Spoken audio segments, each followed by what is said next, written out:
धूपगोड़ी supermarket में चला प्रशासन का बुलडोजर। 350 से अधिक अवैध दुकानें हुई ध्वस्त।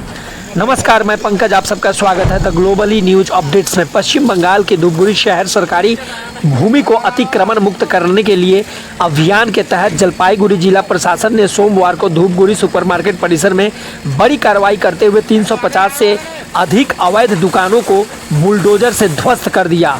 प्रशासन ने बताया कि व्यापारियों को पहले 15 दिन और फिर 7 दिन पहले अंतिम नोटिस देकर के दुकानें हटाने के निर्देश दिया गया था, लेकिन कई दुकानदारों ने आदेश का पालन नहीं किया। सोमवार सुबह भारी पुलिस बल और प्रशासनिक अधिकारियों की मौजूदगी में अतिक्रमण हटाने का अभियान चलाया गया। इस दौरान सुपरमार्केट परिसर में बने कच्चे और अस्थायी ढांचों को हटाया गया। कार्रवाई के बाद वर्षों से यहां कारोबार कर रहे कई छोटे व्यापारियों ने अपने रोजी रोटी छीनने की बात कहते हुए चिंता और नाराजगी जताई। प्रशासन का कहना है कि सरकारी जमीन पर अवैध कब्जे के खिलाफ यह अभियान आगे भी जारी रहेगा। हालांकि कार्रवाई के दौरान पुलिस की सतर्कता निगरानी के कारण स्थिति पूरी तरह से नियंत्रित और नियंत्रण में रही। आइए इसी से जुड़ा हुआ देखें एक रिपोर्ट और चीज़ों को समझे विस्तार से। आप सभी का दिन शुभ हो। भारत माता की जय, हिंदुस्तान जिंदाबाद।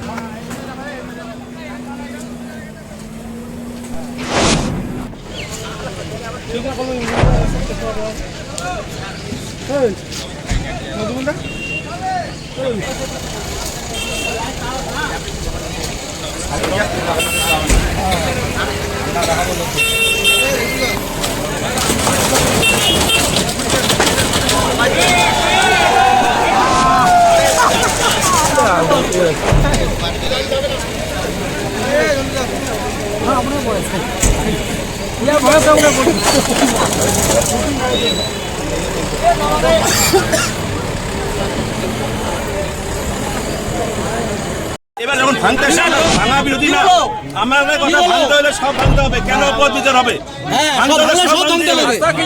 রাস্তা ক্লিয়ার করে সব আমরা সবভাবে সহযোগিতা করতে হবে। আমরা সরকারকে সবভাবে সহযোগিতা করবো, কিন্তু আমাদের একটাই কথা, ভাঙতে হলে সব কিছু ভাঙতে হবে। ভাঙতে হলে সব ভাঙতে হবে। কেন 5 পক্ষ হয়েছে হবে?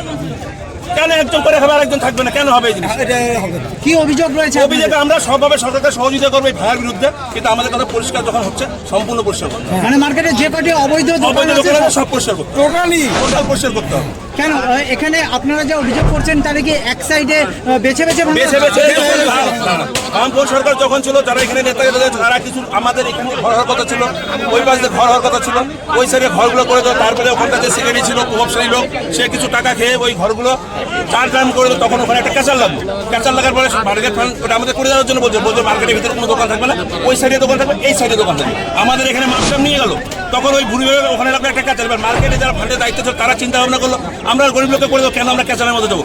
সেই ওখানকার আমাদের এই লাইনে 6টা ঘর বাসাটিতে আজকে প্রভাবশালী লোকরা 5 নিয়ে ওখানে ইউজ করতেছে।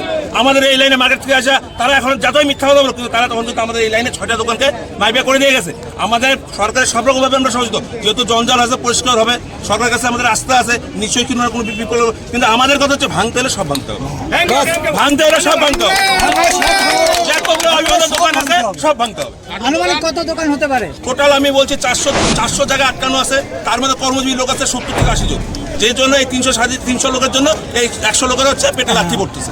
আপনাদের মধ্যেই অভিযোগ রয়েছে যে শেডগুলি যে তৈরি রয়েছে সরকারি, সেগুলোই নাকি ব্যবসায়ীরা তাদের এক জায়গায় 2-3টা করে ঘর আছে, তারপরেও তারা ঘর দখল করে বসে আছে। তারপরে তো মার্কেটে দুর্নীতি করে তো মার্কেট পারলে বেঁচে দিত কোনো একদিন। এই হচ্ছে এদের অবস্থা। আপনারা কি চাইছেন?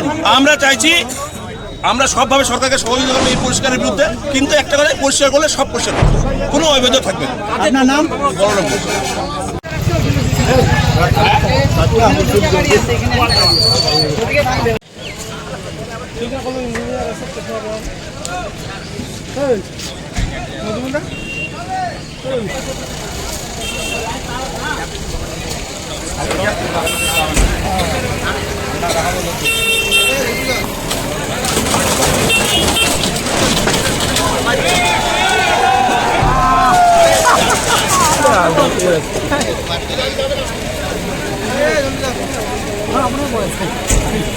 Ya,